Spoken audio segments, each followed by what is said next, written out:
Question très pertinente et profonde.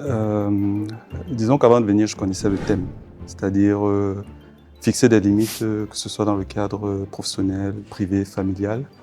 Mais je n'avais pas précisément, disons, j'étais même éloigné complètement de ce dont on allait parler et de ce qu'on allait aborder, précisément la question de la peur. Et disons que c'est quand on est entré dans le vif du séminaire, de la session de l'atelier, que je me suis rendu compte que des blocages que j'avais. Et le premier blocage, c'est d'exprimer clairement la peur qui nous habite. Parce que, comme on le sait, la peur est un des sentiments qui bloque le plus l'être humain dans l'accomplissement dans la réalisation de ses rêves, de ses objectifs de vie. Mais c'est une chose de savoir que la peur est un sentiment bloquant, mais c'est une autre chose d'identifier précisément de quelle peur il s'agit.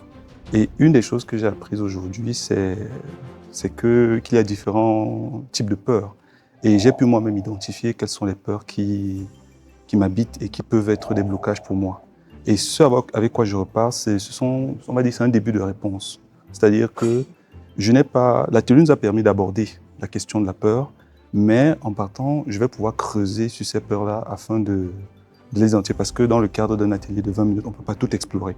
Donc je repars ici avec matière à explorer, les peurs qui peuvent me permettre on va dire, d'identifier mes blocages et d'apporter une solution afin d'avancer, que ce soit dans ma vie privée, dans mes relations avec mes proches, mes amis, mes collègues, etc. Alors, je ne sais pas si je me rappelle exactement de la phrase, mais je crois que c'est lorsqu'on a parlé de dire non, parce que chaque fois qu'on dit non, chaque fois qu'on dit oui à d'autres personnes, à d'autres éléments, d'autres projets que les siens, eh bien, c'est autant de fois qu'on dit non à ses propres projets, à soi-même. Et donc, être capable de dire oui, être capable de dire non à d'autres, ce n'est pas forcément un acte de méchanceté ou de désintérêt, mais c'est aussi une façon de se dire oui à soi-même et de faire avancer ses propres projets.